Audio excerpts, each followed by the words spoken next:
Rio. It's so weird to say hello, Rio. I feel like I'm like Bono from U2 or something like that, except I'm not Irish and I'm not a guy or a rock star, but whatever. Anyway, so thank you all for hanging in there. I know happy hours after this, so I'll have to be that in-between person for now. So, I want to tell you something about myself. I'm an overachiever type. And the worst thing about being an overachiever is that you're never satisfied. It's like you keep trying to do new things, right? You want that next big challenge. You want to make the most amazing product. You want to close that awesome gig. You want to figure out that new special project to get you to the next level. You're like always seeking this new high. Being an overachiever addict, you're constantly striving for the next big challenge, but ultimately, you're going to come back to earth and crash and want the next big thing after that, which for us typically is career advancement. So I've been working in software design for 30 years. And I've had pretty much every title under the book you could think of. They don't call it software design anymore. There's so many different titles, constantly updating my resume, constantly dealing with all the different nuances. What is the difference between a user interface designer, interaction designer, UX designer, climbing the ladder, senior, lead, manager, not making it to VP for whatever reason, maybe because I'm a jerk or don't care. And then laddering, you know, wanting to like teach, and then wanting to be a public speaker-ish. But ultimately, all these titles have led me to where I am now, which is calling myself a UX strategist. So I want to talk to you about how I got to this point. Let's go 10 years back. I was a UX designer working at a trendy agency in Los Angeles, and I hit a career wall. I felt basically like I was a wireframe monkey. I would just sit there being handed a requirements deck and being told, just make it on time and on budget. I had no say in the strategy of the project. Often we wouldn't get to do user research. My job was basically just to manage the team, knock out sitemaps and wires, deliverables, and rarely get to interact with the customers or the stakeholders. I was dissatisfied. The overachiever in me was bummed out. And then I got this opportunity to work on something called the discovery phase. And the discovery phase is where you work on this phase before you do the UX design, where you actually get to do things like competitive research, user research, understanding the analytics of a site, trying to figure out the business goals so that you can align them with the user experience. And once I had a taste of that, that's all I wanted to do. So I started researching it and learned that it was called something like UX strategy. And there was so little articles about it on the internet. Maybe there was 5 people on LinkedIn that called themselves UX strategists or said that they did UX strategy. There's a couple of articles, many misinterpretations. But I wanted to do it, and I wanted to know everything about it. So, because I'm an overachiever and insane, I decided I'll write a book. Guess what it was called? Yeah, it's amazing that you figured that out. That's crazy. So yeah, I pitched this book to O'Reilly. I said, hey, I want to write this book for advanced UX designers. It's going to be perfect for them. And it's going to tell them how to get to the next level. And it's going to be all these different techniques, and I'm going to have a framework, because you have to have frameworks for these theoretical books with a methodology. And shockingly, they gave me a book deal. Actually, it's not very hard to get a book deal. It's hard to finish a book. That's what the thing is. It took 2 years. I sat in the library. I didn't make any money. But I learned everything that there is to know about connecting the dots between business strategy and user experience design. And I'm not a big reader, and I had to read an ass load of books. These are them. These were like the ones I had to tear through, and they didn't have audibles of these, most of these. But they helped me, just working at it day after day, getting through chapter after chapter, and going to the library day after day, knocking out sections that turned into chapters that ultimately turned into a book. Click. So I had to come up with a framework, right? Everyone has these frameworks. Typically, it's like this plus this equals something. And for me, as a foodie, I thought I'll have my 4 tenets of my UX strategy framework be displayed as plates on a table, and then like tapas where you can eat out of all of them. And so I want to tell you about these plates. So the first one is business strategy, right? Business strategy is the plans, choices, and decisions used to guide a company to greater profitability and success, right? And that's a really important tenet, because obviously we need to make sure that the products and services that we're creating are ultimately going to be able to sustain themselves. The next tenet is value innovation. Value innovation can be accomplished by focusing on the primary utility of a product. I didn't make that term up. I stole it from a book called Blue Ocean Strategy. And that's where I learned that they took 2 of Michael Porter's ideas of lower costs and differentiation and put it together to come up with something that did both at the same time. The next tenet was validated user research. And this is different than user research. It's nice to empathize with people, to observe them, to listen. But the thing is, if you aren't walking away after conducting user research with measurable results, whether you validated or probably invalidated your hypothesis, whether it be about the problem, the customer, or the solution, then you just have a lot of unanswered questions sometimes, and you don't know definitively if you should be moving forward with your value proposition. And then, of course, killer UX design. Killer, why do I say killer? I'm from California, so we talk about killer waves, so killer UX design, right? But for me, killer UX design isn't about this amazing, beautiful-looking design that looks so different from everything else, cutting-edge design. Killer means frictionless. Killer means when someone looks at your mobile interface or your website or whatever technology that the user has to interact with, they know what to do on their own, right? For them to make it down the product funnel, it's frictionless, this experience. So I also had to figure out numerous techniques to teach people how to do UX strategy. And I'm going to explain a few of them now. But the first one, and a lot of these were derived from all these different other methodologies, from Lean Startup, Steve Blank's customer discovery, and then other techniques that we're familiar with from design thinking and these other things that we've heard about today, prototyping and so forth. But the first thing was, let's knock out personas in 20 minutes, provisional personas, and use them as a way to validate a value proposition. Let's not look at them as just one person, but a customer segment.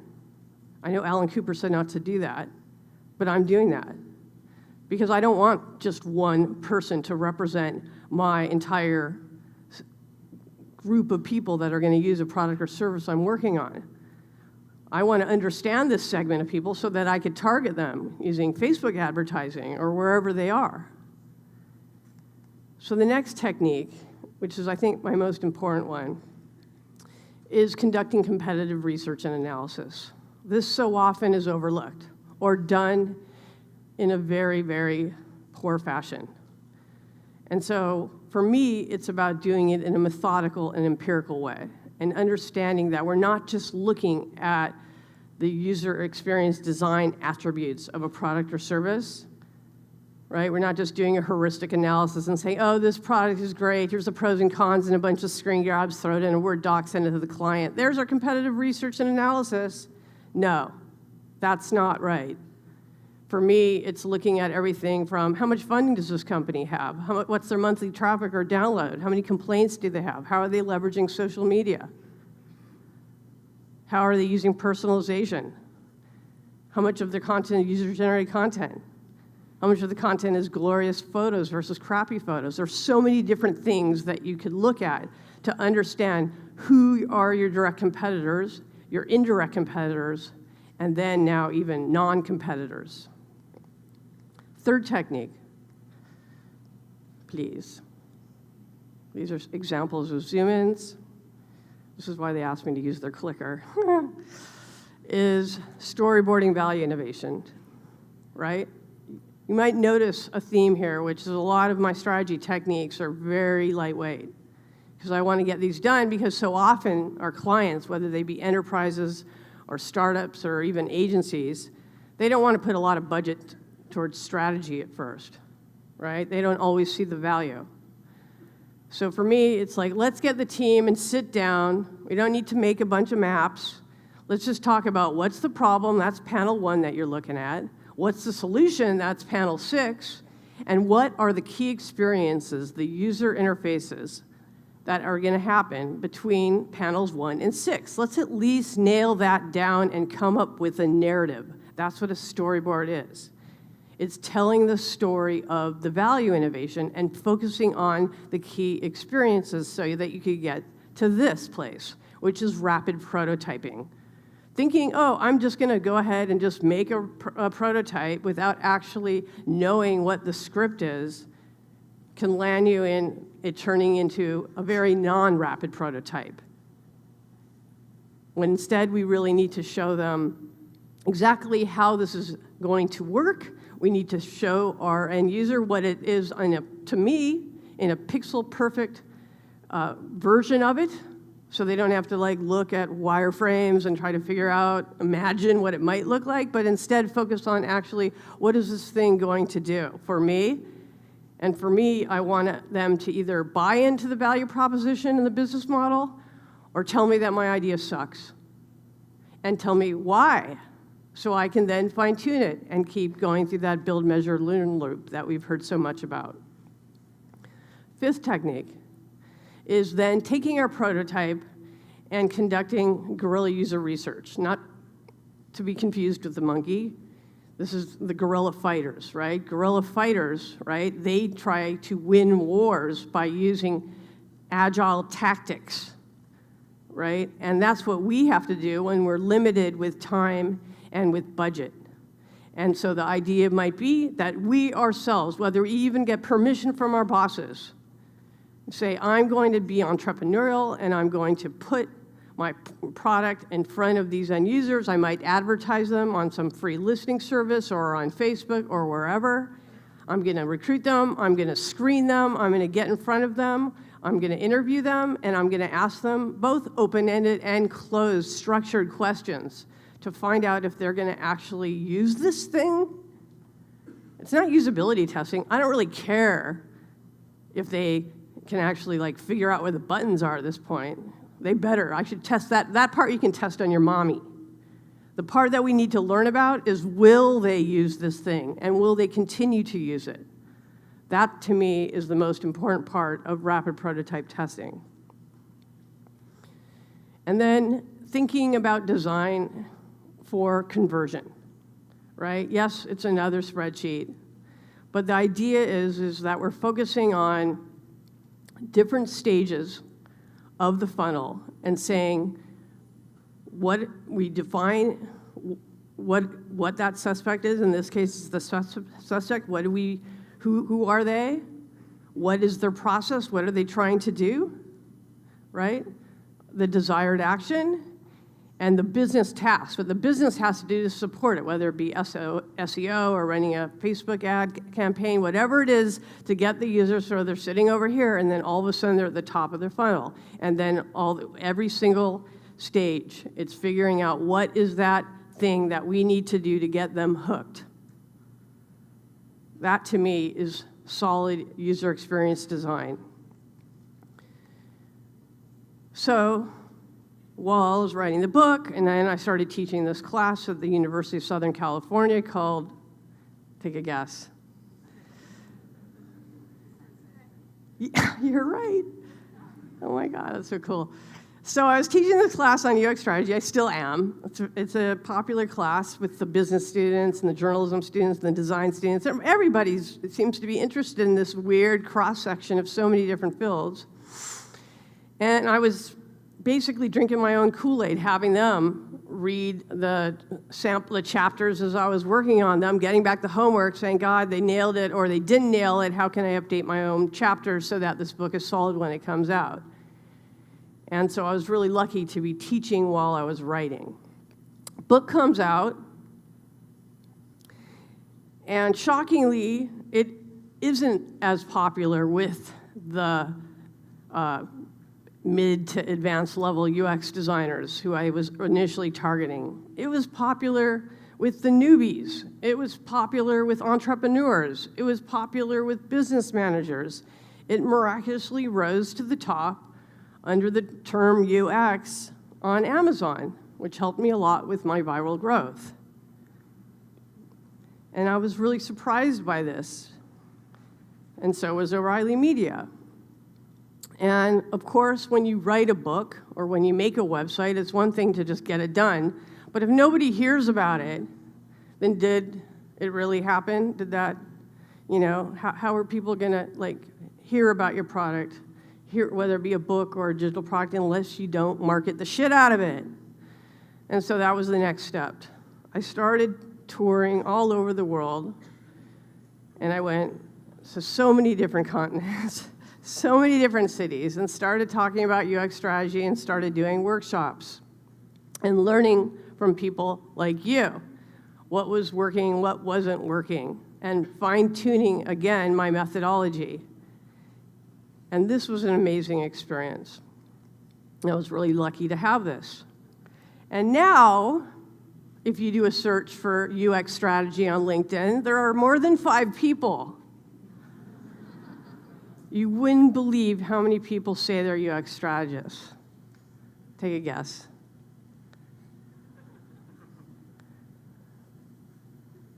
I'll tell you, 11,759. Can you believe it? I didn't fake that number, it's for real. So, okay, now we're here.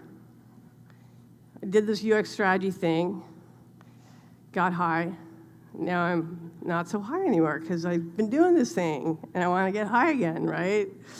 So what the hell am I gonna do to light my fire?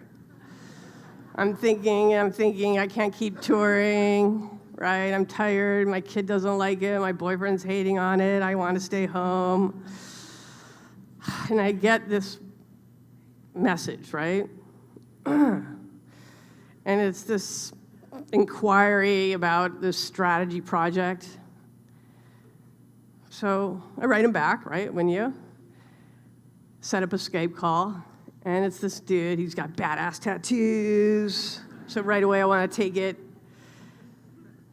And he's this VP at this company that does life sciences, so they're really heavy into big data. And he wants to know if I want to get involved in a digital transformation project. And these were the terms. Predominantly remote, so I could stay at home, goof off, 20 hours a week, and $250 an hour? What am I, a doctor or a lawyer? This is crazy. Shit, I'll do anything for $250 an hour practically.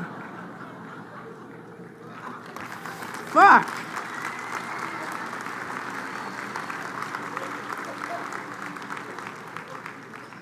What What the fuck is digital transformation? God, I've been on the cutting edge for 30 years. So I watch television, right? That's the next step to find out. What does it take to make digital transformation actually happen? Do you just flip a switch and presto, your business is magically transformed? Not quite.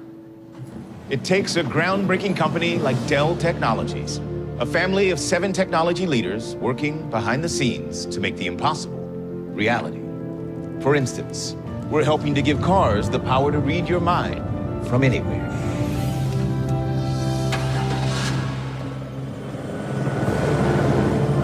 We're helping up to 40% of the nation's donated blood supply to be redirected to the areas and people that need it most. And we're even developing technology to create a whole new vision for the blind. So while you might not see what we're doing is changing the way we all see the world. Magic can't make digital transformation happen, but we can. Let's make it real. I want that. I want that magic. I want my car to read my mind. God, if only it could be real. So then I watched more advertising, this time on YouTube. Hi, my name's Jim. I've come from the near future. Digital transformation in infrastructure like roads and bridges started about now. In this age, ICT significantly improved infrastructure lifespan. Take roads, for example. Looking for underground cavities that could cause sinkholes once took a lot of time. Fujitsu's AI Zinrai can now do it in 1/10 the time it once took.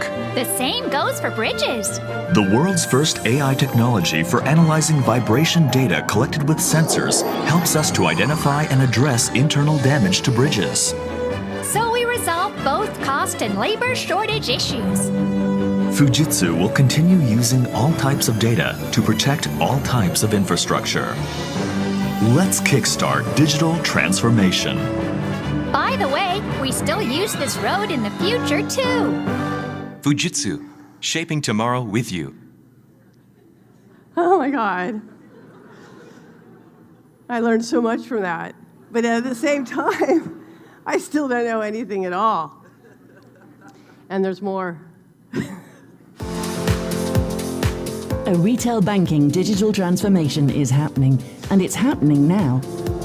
My favorite part's coming Consumers up. want their banks to match their digital lifestyle. And the market is growing. 3 billion users will access retail banking via digital channels by 2021. So how do you win customers and grow? For 40%, the user experience is the most important factor when opening or closing an account. So I faded the music out there because I'm just going to talk over this because we don't need to listen to their crap, right? We can look at it. What are we seeing? We're seeing a bunch of people no longer interacting with each other because they're all connected by their phones. Miraculously, this man is making 37% more revenue. And this lady, she's not surfing or enjoying the beach, but she's raised her customer retention by 14%. And this dude, he's not sleeping. He's having a cross-channel experience. Not sure what the other channel is, though. We can be robust. We can be innovative. We can be secure. We can be optimized. Oh my God, it's just so full of ish. You can even go to a conference if you want to learn about it. Check this one out. We don't need to be here. We could be here.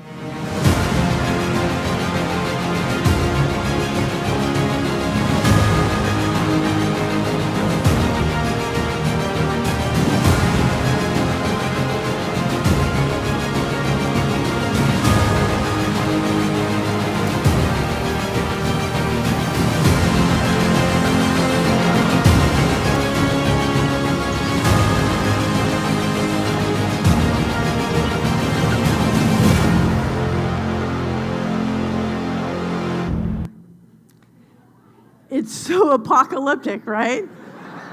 Right? this digital transformation is clearly going to be the end of the world, right? No more intellectual property expo. No, that's out. Digital transformation in. But seriously, so you can't just watch advertising to learn about the next job position you're going to get, right? I had to go back to the drawing board and start reading some books. So I did a deep dive. I went to Amazon and ordered every single book that had the word digital transformation. And I tried to read some of them. There's so many, so I decided I would just read the ones with the blue covers.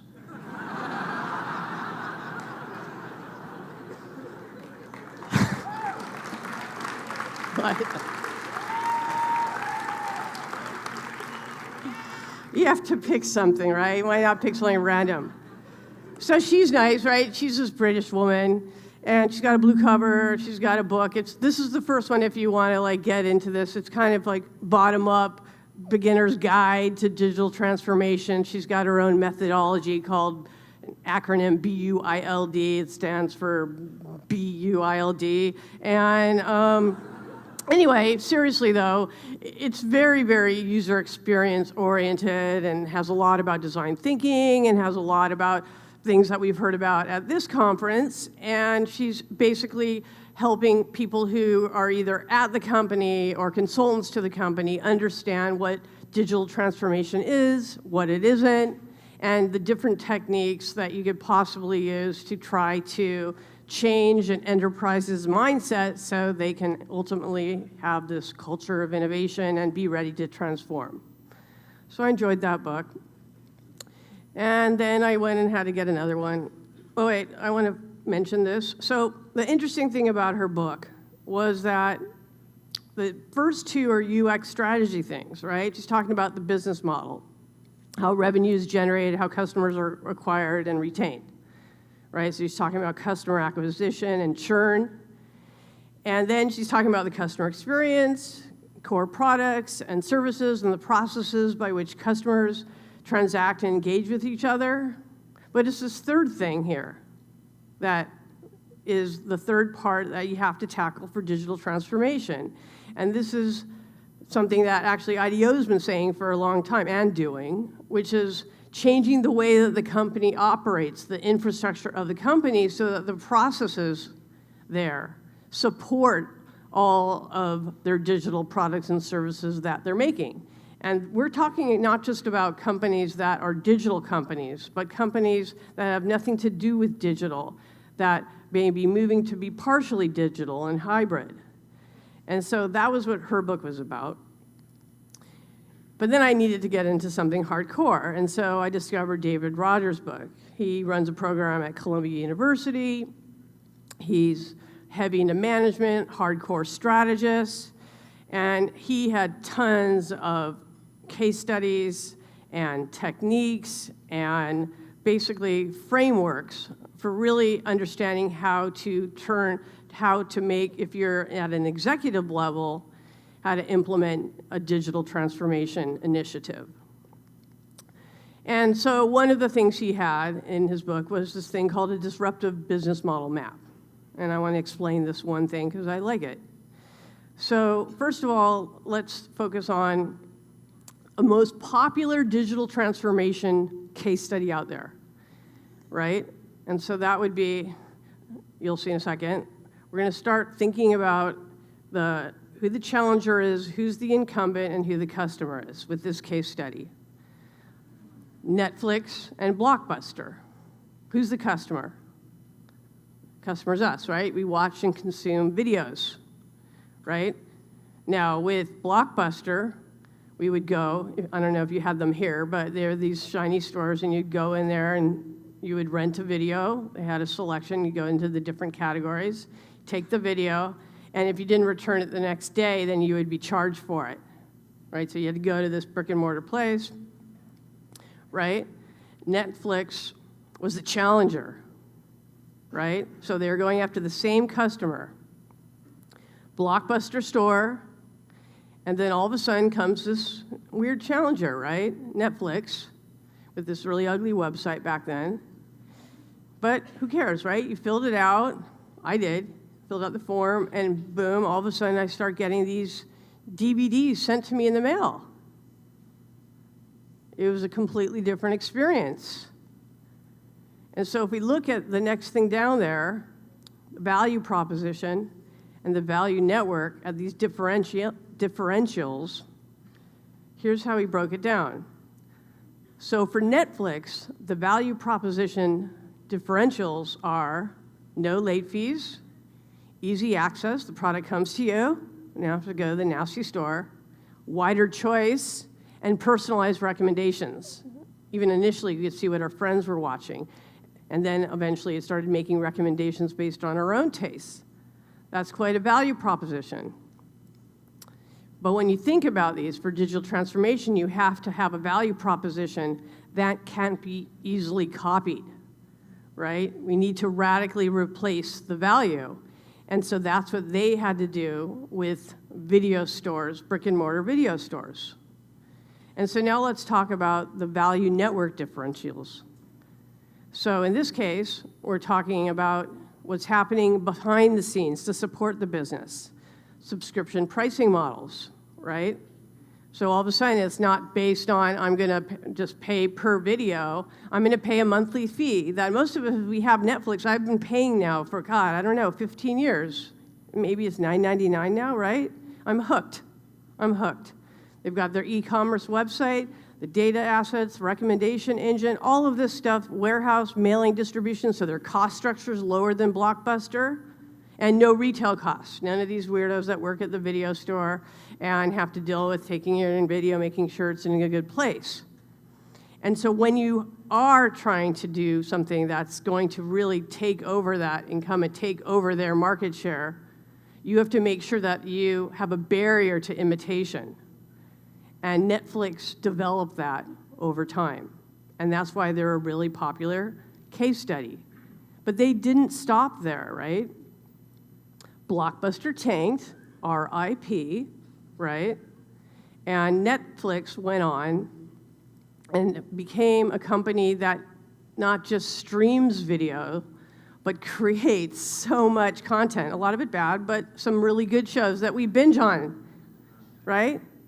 We love it. I mean, the price, you can't get away from it. If I took your Netflix away from you, you'd be sad, right? That's what we want, is make products and services that if we took them away, they become an indispensable part of people's lives. And so that is a really good example of successful digital transformation and why Netflix continues to be on top. And there's so many competitors coming at them, Amazon Prime and Apple and so forth. So they always have to, you always have to be in defensive mode. So let's get to back to my story about the badass tattoos and going beyond the buzzwords. So I had this project. What did I do after I read all these books and watched all these commercials?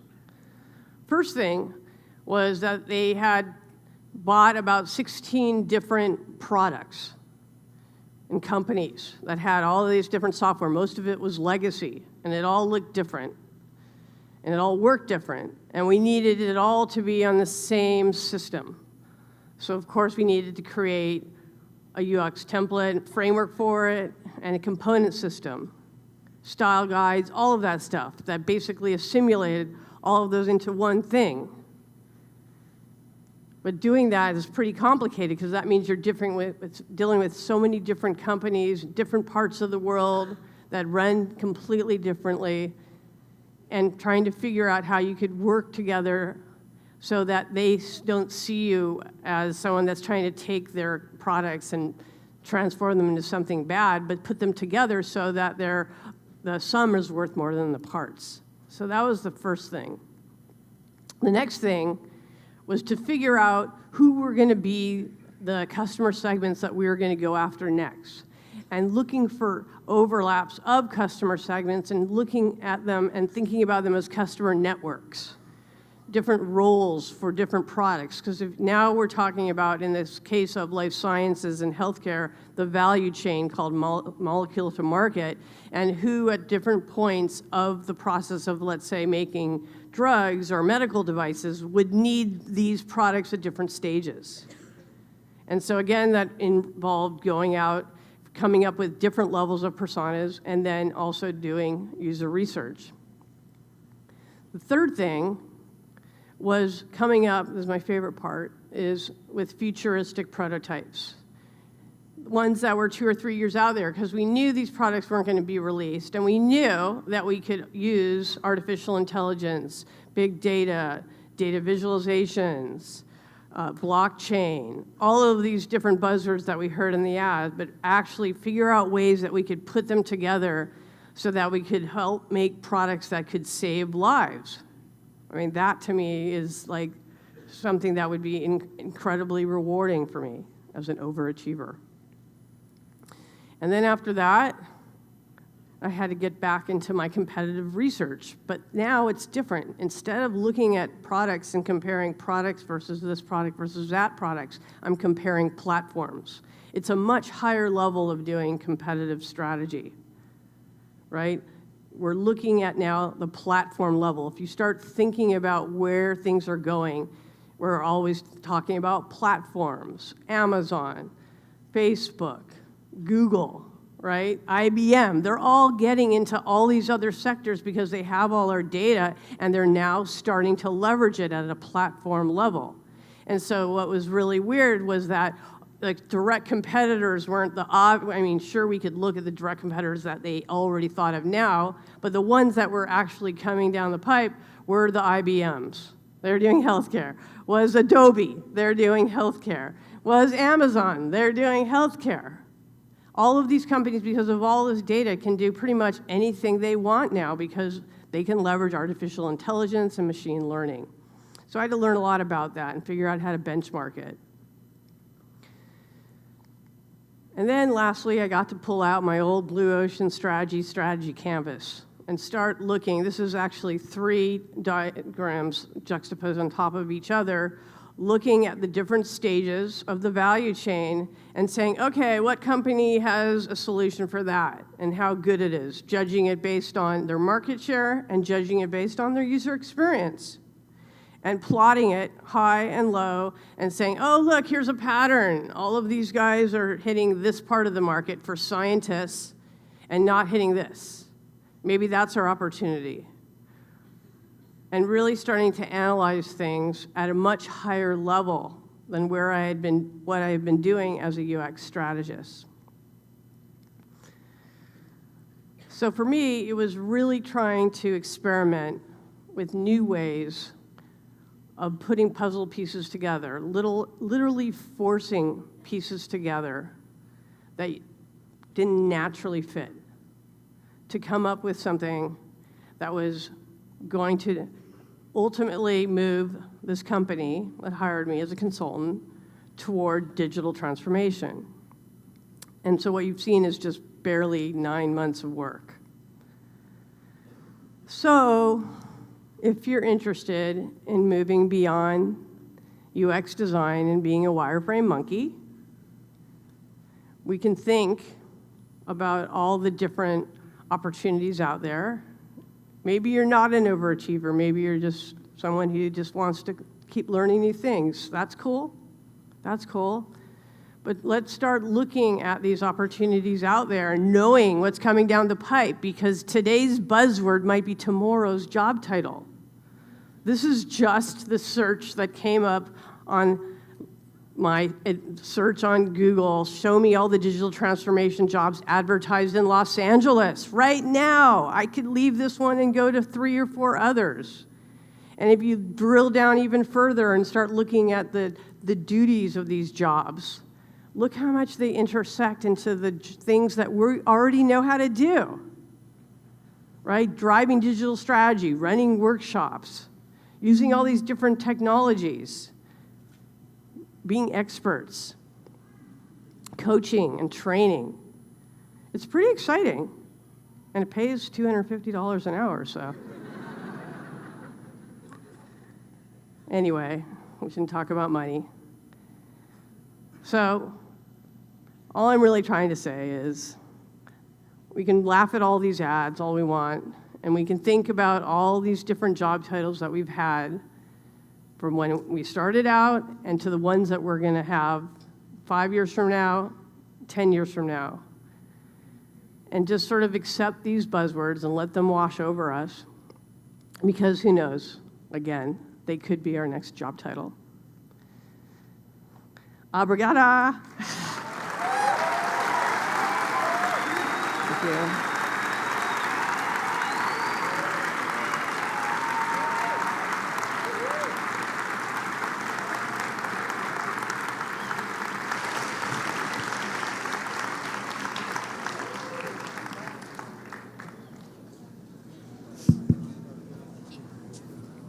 Hi.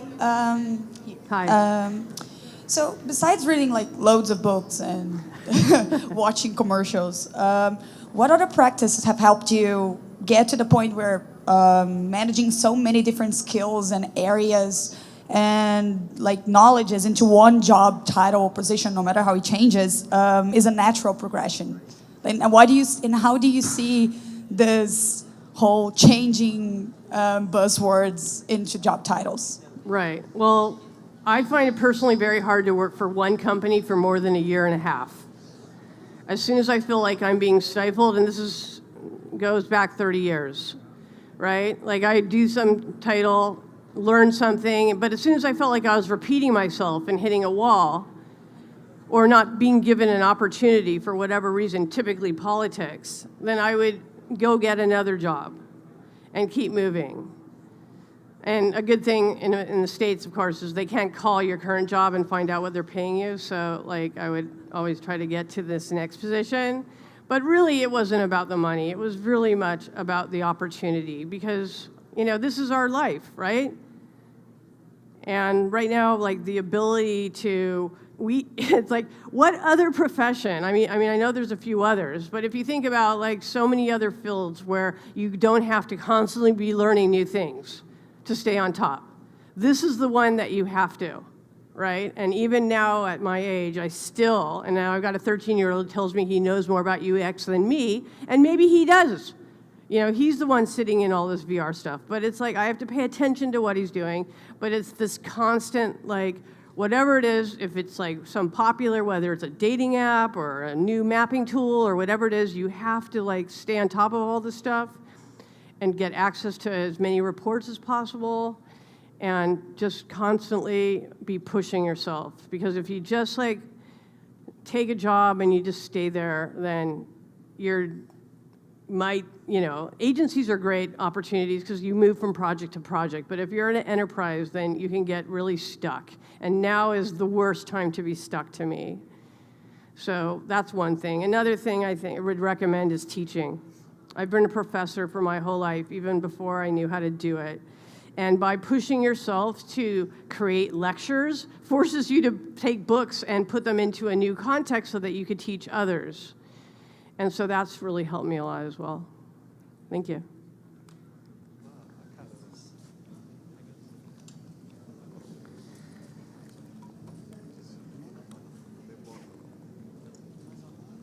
Oi. Obrigado pela incrível palestra. Yes, I hear you. Eu trabalho por uma empresa muito tradicional, onde a maturidade sobre experiência do usuário é muito baixa. Mas eles começaram recentemente uma iniciativa que tem ganhado força dentro da companhia, de transformação digital. Então, eu ri muito com os vídeos, e o grande desafio e as grandes críticas estão muito na linha disso ser só uma modinha. Mas, óbvio, a maior parte do desafio está em tentar advogar pela experiência do usuário dentro do contexto da transformação digital, e todos os livros falam que isso é um valor importante a ser perseguido. Que dica você daria para ajudar a convencê-los e a direcionar esse trabalho sobre a experiência do usuário nesse cenário tão desafiador? Obrigado. Yep. Great question. So I don't know if you heard the question basically, and I get this a lot, is what do you do when you're working for a company and you're doing user experience company and the people that you work for are like not motivated to stay on top of things? they're not as mature, or they're scared, right? Or they're putting you in a box because you're a UX designer, right? But you want them, you care about this company, and you want that company to mature. So what do? If they won't give you permission, you take it, right? There's a word called being entrepreneurial. That's when you're outside a company. And then there's another word called intrapreneurial, when you're inside a company. And I promise you that nobody is going to ask you to do anything besides your job. You have to decide, I'm going to go ahead and make this prototype that they didn't think of on my own time at night or on the weekend. I'm going to go ahead and do user research and validate it and show them that there's interest. Or I'm going to go ahead and create this really cool PowerPoint, do it in Keynote and export it, that's going to basically be a pitch deck for my boss to take to his bosses to convince them. Because he may not get it, but he needs you to help him. And more than that, you need him to think that it's his idea. Okay? Being a strategist is being a really good manipulator.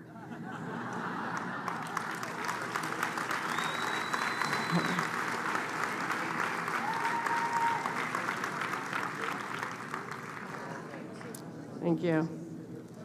Hi, Jaime. Hey. So dealing with time constraints, how do you live with yourself when you have to create, a new feature or a new product, and you have a short amount of time to do, UX strategy, competitor analysis? I think some of us don't have that luxury of, spending a lot of time on gathering requirements. So at the end of the day, when you deliver something and you don't feel like it's your best work, like how do you deal with that? Or I guess that's my question.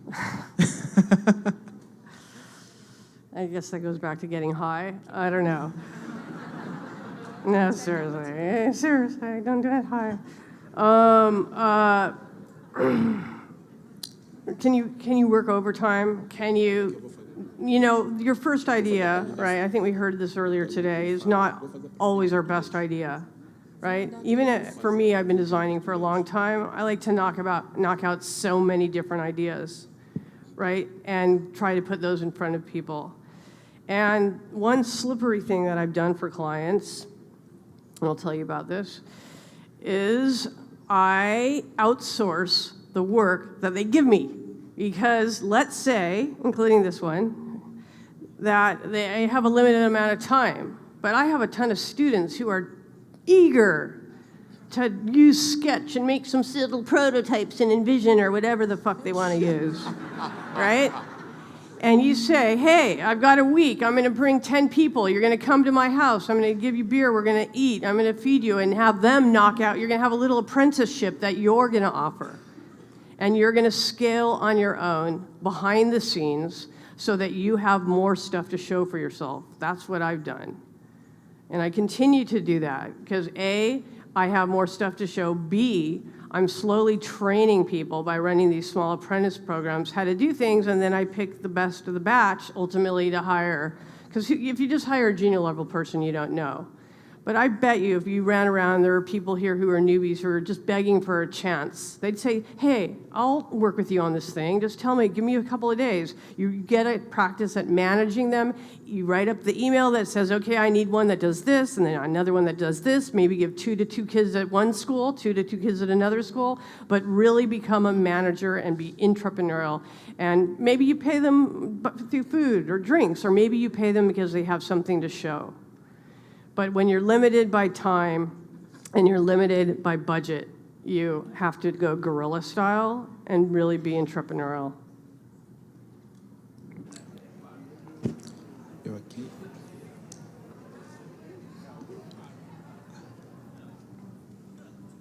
All right. Lá. Is it my mic? Okay. Olá, tá me ouvindo? Okay. É um prazer conhecer você, Jaime. Eu queria falar sobre... Tá me ouvindo?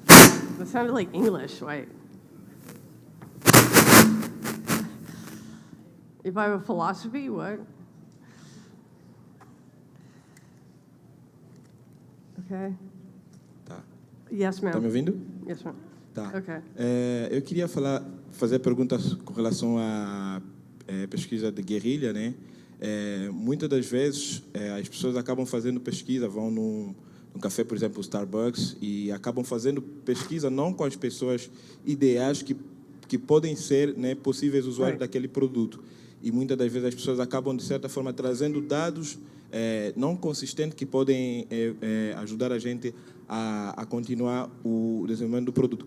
Quais são as técnicas ideais que você pode falar para nós, para que nós possamos fazer pesquisas de guerrilha que sejam rápidas e que tragam dados que podem nos ajudar a validar melhor nosso produto, não simplesmente dado com não os usuários ideais, né? Por exemplo, se eu estou projetando um produto para pessoas que trabalham no mercado financeiro, eu tenho que validar com pessoas que vivem nesse mundo. E o que é que você tem para nos dizer? Right. Okay, so his question is, he's got people that work for him that are like literally going up to people at Starbucks randomly and jamming websites or phones in their faces and thinking that they're doing,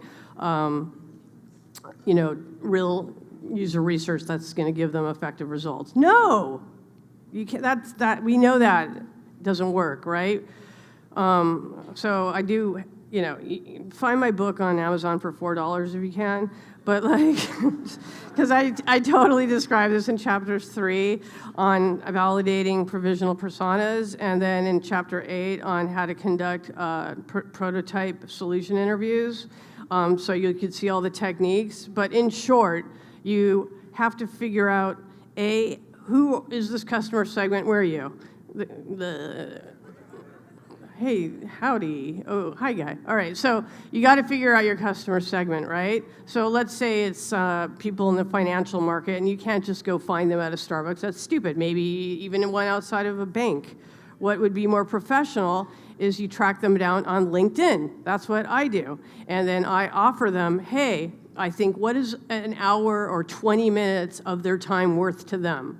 Let's say I'm guessing that they make, and I'll just say it in dollars, $100 an hour, right? But I want 20 minutes of their time to ask them to do customer interviews. So I'll say, hey, I'm doing research for a startup on this product. You don't even say you're associated maybe with your own company, or maybe they give you budget to do this, and say, I want to do an interview with you. Maybe you do it over Skype or over Zoom, and you have your 10 questions that you're going to ask them. That's focusing on the problem, finding out how bad this problem is, focusing on if they're actually experiencing and how they currently solve it, and then taking it to the next level and figuring out if you actually have a solution in mind and maybe pitching that.